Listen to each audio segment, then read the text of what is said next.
Hello friends, welcome to गोवप। This is Kishan. आज हम डिस्कस करने वाले हैं JP Guilford's theory of structure of intelligence. ये स्ट्रक्चर ऑफ इंटेलिजेंस थ्योरी को 3D इंटेलिजेंस थ्योरी भी कहा गया है। आइए देख लेते हैं। Joy Paul Guilford was an American psychologist. वो American JP Guilford was an American psychologist. वो अमेरिका से बिलोंग करते थे। He is best remembered for his psychometric study of human intelligence. Psychometric study हमने पहले भी समझा है। साइकोमेट्रिक स्टडी मतलब कोई भी इंटेलिजेंस को मापना, कैसे मापना, कौन कितना इंट्रोवर्ट है, एक्सट्रोवर्ट है, एटसेट्रा। जो साइकोमेट्रिक स्टडीज होते हैं ह्यूमन के ऊपर, ह्यूमन इंटेलिजेंस के ऊपर, वही साइकोमेट्रिक स्टडी कहा गया है। अर्थ है साइकोमेट्रिक स्टडीज का। He gave distinction between convergent and divergent thinking. Convergent thinking और डाइवर्जेंट थिंकिंग में डिफरेंस जो है, कुछ डिफरेंस है, उनका डिस्टिंक्शन दिया है जेपी गिलफर्ड ने। Guilford rejected Charles Spearman's view that intelligence could be characterised in single numerical parameter. उन्होंने, जेपी गिलफर्ड ने चार्ल्स स्पीयरमैन के थ्योरी को, जो जनरल फैक्टर के अंदर बहुत सारे स्पेसिफिक फैक्टर्स आ जाते हैं एक ही जनरल फैक्टर के ऊपर अंदर, वो उनको रिजेक्ट किया है, उस थ्योरी को रिजेक्ट किया है।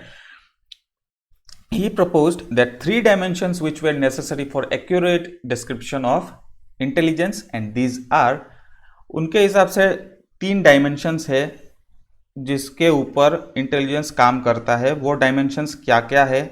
एक है कंटेंट, दूसरा है प्रोडक्ट्स एंड तीसरा है ऑपरेशंस। नेक्स्ट समझ लेते हैं कि ये कंटेंट्स, ऑपरेशन और प्रोडक्ट्स ये क्या है, ये कैसे काम करते हैं। आइए देख लेते हैं। Contents: the nature of materials or information on which intellectual operations are performed। कोई भी मटेरियल हो या कोई भी इंफॉर्मेशन हो, उसके आधार पर हम लोग अपना हम लोग इंटेलिजेंटली कैसे ऑपरेट करते हैं, ऑपरेट करके कुछ काम करते हैं, काम कैसे फिनिश करते हैं, वही कंटेंट के अंदर आता है। ये क्या क्या हो सकते हैं? पहला है visual information perceived through seeing. कुछ देख के सीख पाना, कुछ देख के सीख के अप्लाई कर पाना, वो विजुअल में अंदर आता है। विजुअल वो कंटेंट के अंदर विजुअल में आता है। दूसरा है auditory information perceived through hearing.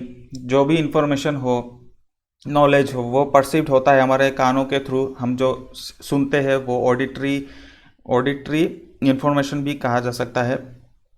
तीसरा है symbolic information perceived as symbols और signs that stand for something else. जैसे अरेबिक न्यूमरल्स, नंबर्स हो गए, लेटर्स हो गए, अल्फ़ाबेट्स हो गए, म्यूजिकल नोट्स हो गए, साइंटिफिक नोटेशंस हो गए। वो कैसे हम लोग सिंबल्स के आधार पर कुछ चीज़ें या इंफॉर्मेशन समझ पाना, वो कंटेंट में आता है, वो सिंबॉलिक कहा जाता है। Semantic concern with verbal meaning and ideas. कोई भी चीज़ वर्बल मीनिंग, वर्बल मतलब हम लोग जो बातें करते हैं, बात करने में जो हम लोग मीनिंग वर्ड्स यूज़ करते हैं, उसका मीनिंग आइडियाज़ में कैसे इंटरप्रेट कर पाते हैं, वो सिमेंटिक्स में, सिमेंटिक का उसका अर्थ सिमेंटिक होता है। और लास्ट है behavioural information perceived as acts of people. लोग कैसे एक्ट करते हैं, कैसे चलते हैं, कैसे अप्लाई करते हैं अपना नॉलेज, इंफॉर्मेशन परसीव्ड, ये बिहेवियरल में आता है। तो कंटेंट के अंदर ये 1 2 3 4 5 चीज़ें आते हैं जो कंटेंट में सीमित है। नेक्स्ट देख लेते हैं प्रोडक्ट्स। प्रोडक्ट्स का अर्थ या मीनिंग क्या होता है? The form in which information is processed by the respondent. Respondent कैसे इंफॉर्मेशन को प्रोसेस करता है, इंफॉर्मेशन को देख के समझ के कैसे प्रोसेस करता है, वो प्रोडक्ट्स कहलाता है। और वो कैसे प्रोसेस करता है, किस चीज़ों के हेल्प से वो चीज़ों मतलब इंफॉर्मेशन प्रोसेस कर पाता है। ये चीज़ें क्या क्या है आइए देख लेते हैं। पहला है units, single items of knowledge. Units मतलब सिंगल आइटम्स ऑफ नॉलेज, मतलब नॉलेज का कोई सिंगल फॉर्म होना, आइटम्स होना, ये यूनिट्स कहलाता है। मतलब लैंग्वेज का अगर यूनिट्स बोले तो वर्ड्स भी बोल सकते हैं। वर्ड्स का यूनिट क्या है? अल्फ़ाबेट्स का यूनिट क्या है? लेटर्स। नेक्स्ट है classes, sets of units sharing common attributes. अगर यूनिट्स का कोई कॉमन एट्रीब्यूट्स है तो वो क्लासेस है, मतलब रंग बिरंगे रंग बिरंगी पेंसिल्स दिया रखा है और रेड कलर का पेंसिल एक साथ रख पाना और ब्लैक कलर का पेंसिल्स एक साथ रख पाना, वो क्लासेस में आता है। वो क्लासिफिकेशन भी बोल सकते हैं, क्लास है, इसीलिए हम लोग आइडेंटिफाई कर पा रहे हैं।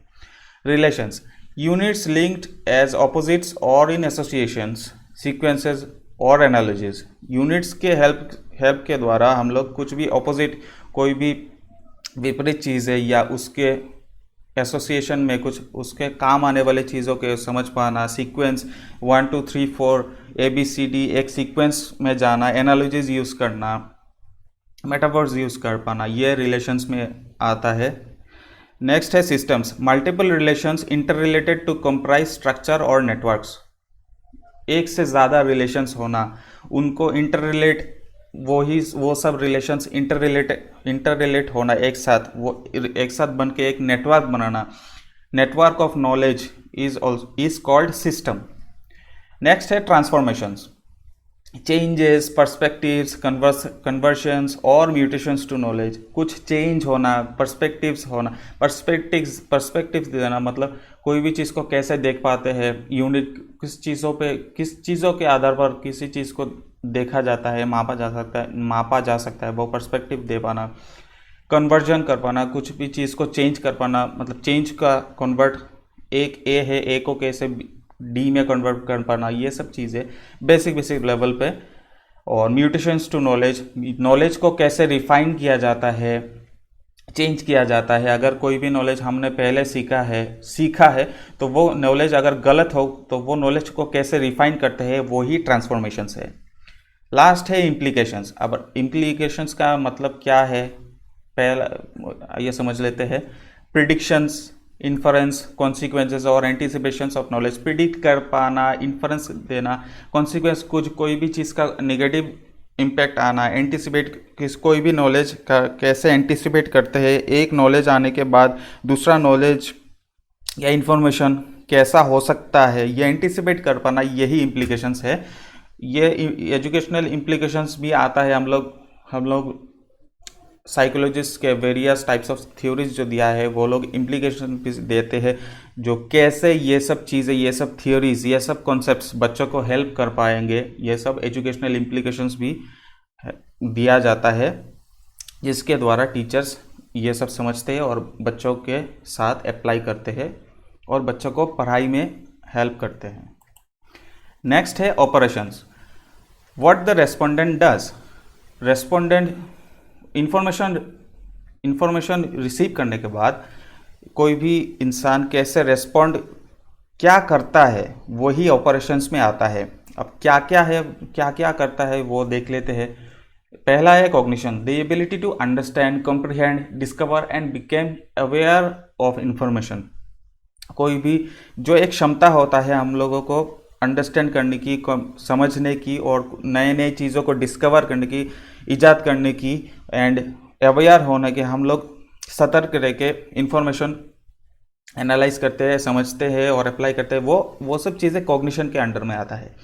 नेक्स्ट है memory recording, the ability to encode information को एनकोड करने की जो क्षमता है। इन्फॉर्मेशन हम लोगों ने कुछ पढ़ा, इंटरनेट में पढ़ा, बुक्स में पढ़ा, वो इन्फॉर्मेशन कैसे एनकोड करके हम लोग सीखते हैं, वही मेमोरी रिकॉर्डिंग है। तो तीसरा है memory retention, the ability to recall information. हम लोगों ने कुछ इन्फॉर्मेशन पढ़ा, बच्चों ने कुछ इन्फॉर्मेशन पढ़ा, कुछ सीखा, कुछ कॉन्सेप्ट सीखा या कुछ पॉइंट सीखा, वो रिकॉल कैसे करते हैं रिवीजन देने के बाद या पहली बार पढ़ने के बाद, दूसरी बार अगर उसके आधार पर कुछ क्वेश्चंस पूछा गया, वो इन्फॉर्मेशन कैसे रिकॉल करते हैं, वही मेमोरी रिटेंशन है। नेक्स्ट है divergent production, the ability to produce multiple solutions to a problem is divergent production. ये बार बार रिपीट होते रहता है, डाइवर्जेंट, कन्वर्जेंट, ये आप लोगों को अच्छी तरह समझ आ गया होगा। मल्टीपल सॉल्यूशंस, कोई भी प्रॉब्लम का मल्टीपल सॉल्यूशंस प्रोड्यूस कर पाना की जो क्षमता है, वही डाइवर्जेंट प्रोडक्शन है। ये क्रिएटिविटी के अंदर भी आता है। नेक्स्ट है convergent production, the ability to deduce a single solution to a problem. कोई भी प्रॉब्लम हो, वो उसी प्रॉब्लम का 3-4 एस्पेक्ट को इग्नोर करके सिंगल सॉल्यूशन निकाल पाना, वो ही कन्वर्जेंट प्रोडक्शन है। ये प्रॉब्लम सॉल्विंग भी हो सकता है या रूल फॉलोइंग भी हो सकता है। रूल को फॉलो कर करके हम लोग कुछ रूल, सेट ऑफ रूल्स दिया गया है, अगर ये रूल्स फॉलो करेंगे तो हम लोग इस प्रॉब्लम का हल निकाल पाएंगे। जैसे मैथ्स करते वक्त हम लोगों को फॉर्मूलाज दिया जाता है, वो ही फॉर्मूलाज अगर हम फॉलो करते हैं और मतलब स्टेप बाय स्टेप चलते हैं तो उसका सॉल्यूशन निकल पाता है, वो कन्वर्जेंट प्रोडक्शन के अंदर आता है। नेक्स्ट है इवैल्यूएशन, द एबिलिटी टू जज वेदर और not the information is accurate, consistent और वैलिड। कोई भी इंफॉर्मेशन अगर ठीक है या गलत है, क्यों गलत है, ये एबिलिटी होना अंदर, हमारे अंदर होना, बच्चों के अंदर होना, वही इवैल्यूएशन है। इवैल्यूएशन हम लोगों ने और भी अच्छी तरह से समझा है हमारे पिछले वीडियोस में। कंसिस्टेंट होना, ये वैलिड है कि नहीं, ये इंफॉर्मेशन रेगुलर इंटरवल में कंसिस्टेंटली रिजल्ट प्रोवाइड कर पा रहा है क्या नहीं, यही इवैल्यूएशन का अर्थ है।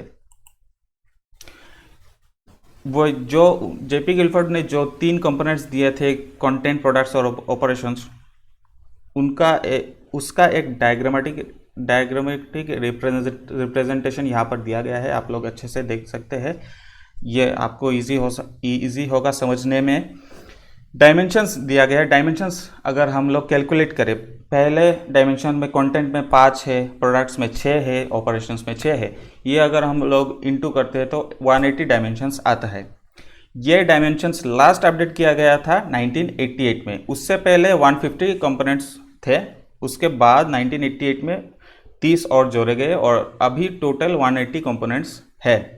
तो अगर क्वेश्चंस आए कि कितना कंपोनेंट्स ऑफ डायमेंशंस है तो आप लोग 180 बताएंगे। आशा करता हूँ आप लोगों को ये वीडियो अच्छा लगा हो। अगर अच्छा लगा हो तो प्लीज़ लाइक कीजिए, शेयर कीजिए और सब्सक्राइब करना ना भूलें। सब्सक्राइब करने के साथ साथ बेल आइकन भी ज़रूर दबाइए। And thank you for watching.